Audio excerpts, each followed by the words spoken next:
everybody. So today is EMG day at Seattle Children's and I'm kind of nervous about it, but like it's just like the outcome of this depends whether or not we're going home, and my heart wants to be home, but also I understand if we need to be here longer. Just a lot lays in this appointment. He is eating some breakfast right now, so he's not hangry during the appointment. It should be about a 2-hour appointment, 2 to 3 hours it sounds like, so it shouldn't be too long. The doctor said he could do it to me first, where they like kind of like zap the nerves, and he can kind of see how I react, and then Landon can do it, and I will do whatever I need to do to make him comfortable. So he's gonna finish up and then we're gonna head out.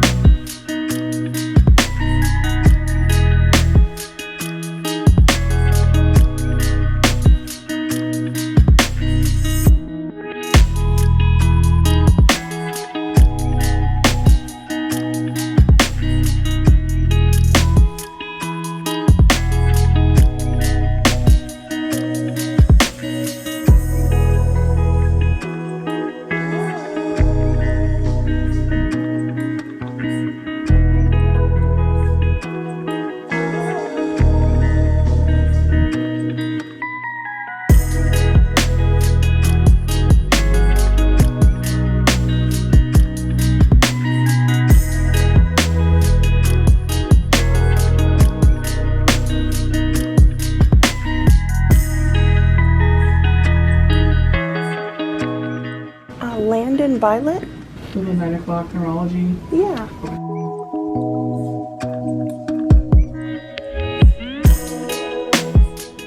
You ready?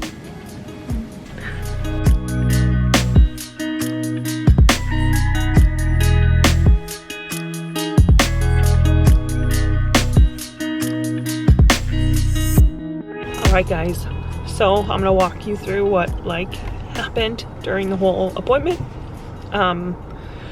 They did like the normal physical tests on him that kind of the neurologists all kind of do, where they like pull on his arms, make him push, have him like push against their hand this way and that way.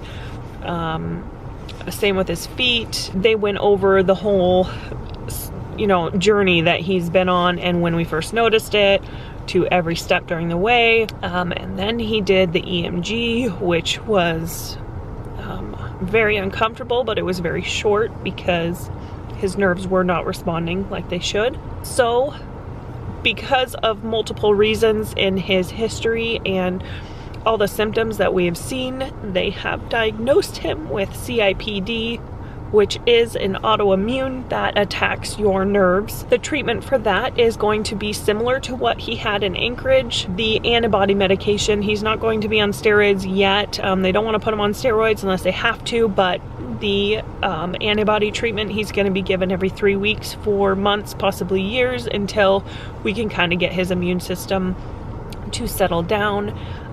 But that is it. Because of how well he responded to the treatment in Anchorage, they expect him to continually do better. They can't really say how much he's going to recover, but the fact that we have a diagnosis is so big in like treating him. There's a few medications for it, but it sounds like he really doesn't need to be on those, because those are more like for pain management when you have neuropathy type things going on. I'm so thankful that he has not had to deal with pain very much. We are going to head home possibly here in a few hours because there's not really much out. It is the weekend before Christmas, so like a lot of the flights are booked. It looks like tomorrow there's not a lot, so we're gonna go back to the hotel and kind of, I think, assess everything and possibly head out here in a few hours.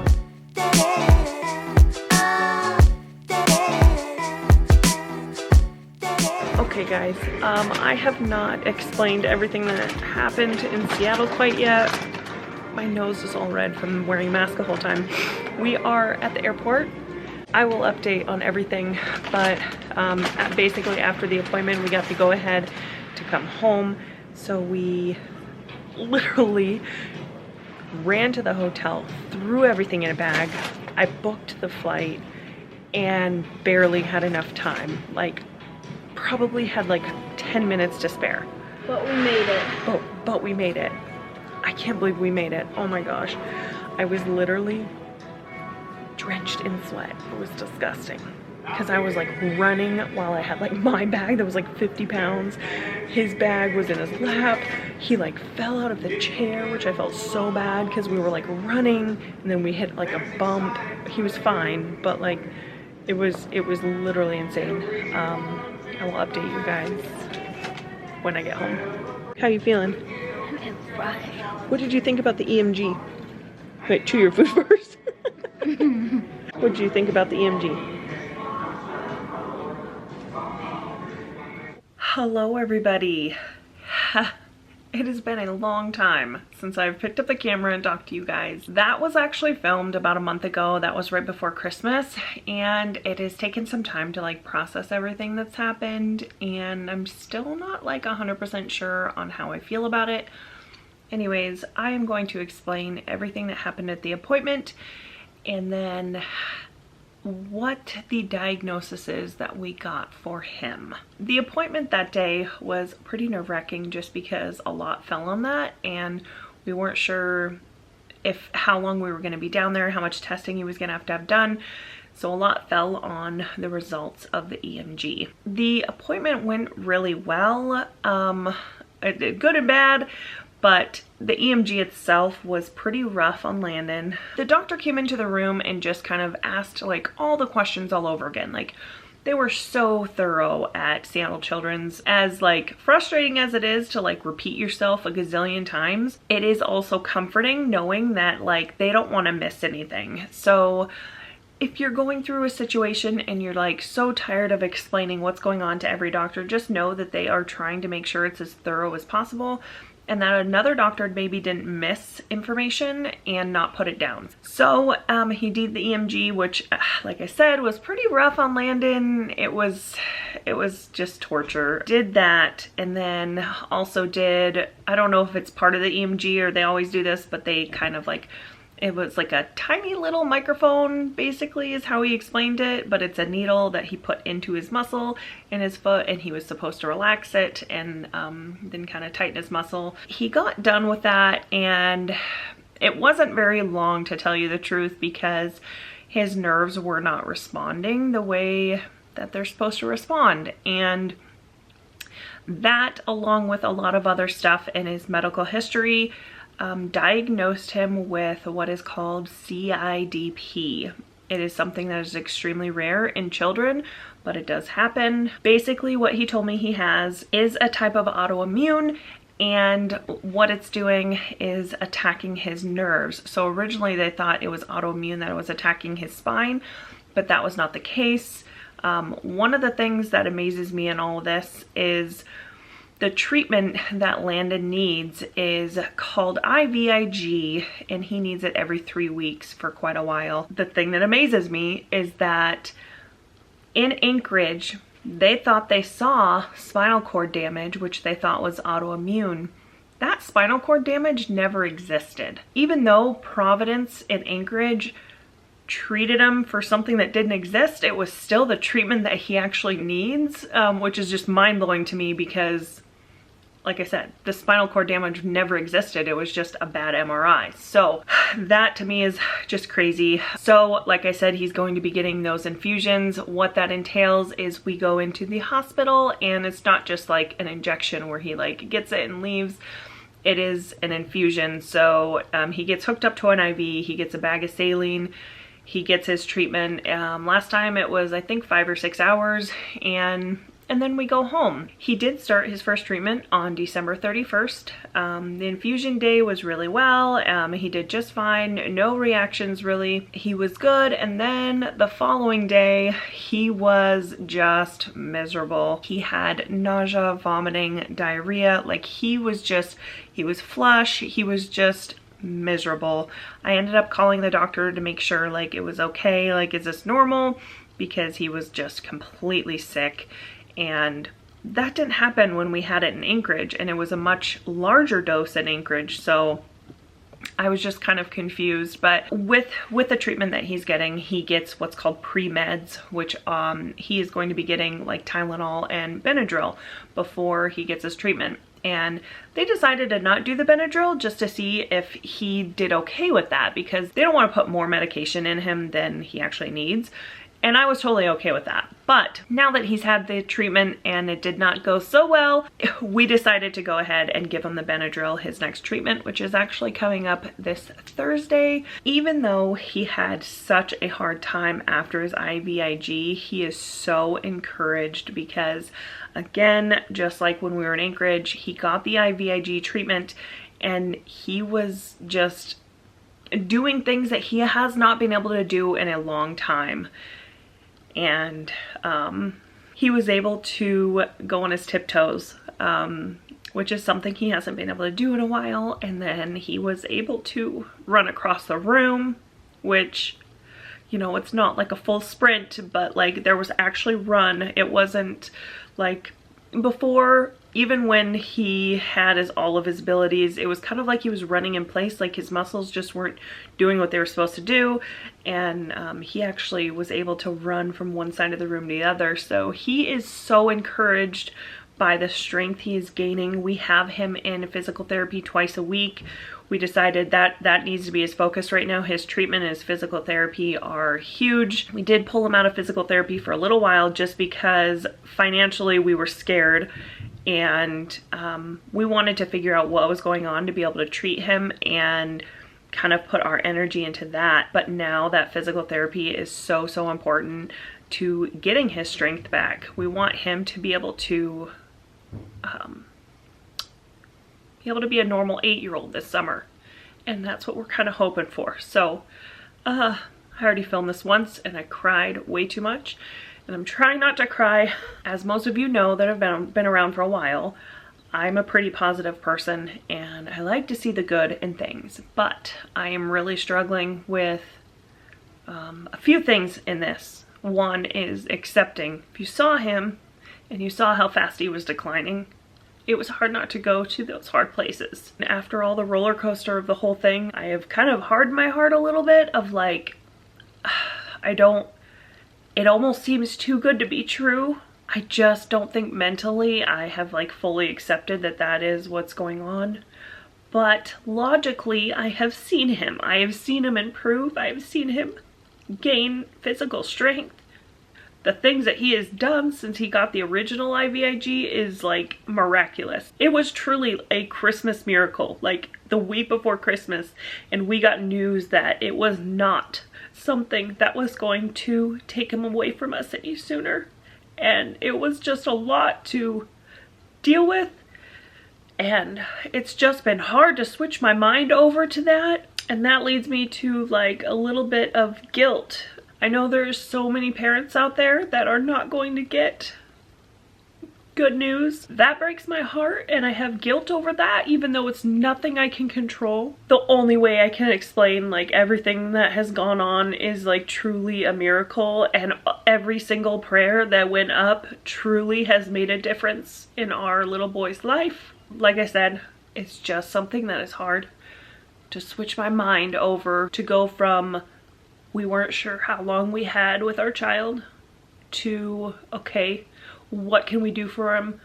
And then we were looking at wheelchair accessible vans. We were looking at possibly having a house built around a wheelchair. Like, we were in that mindset and we were ready to do that.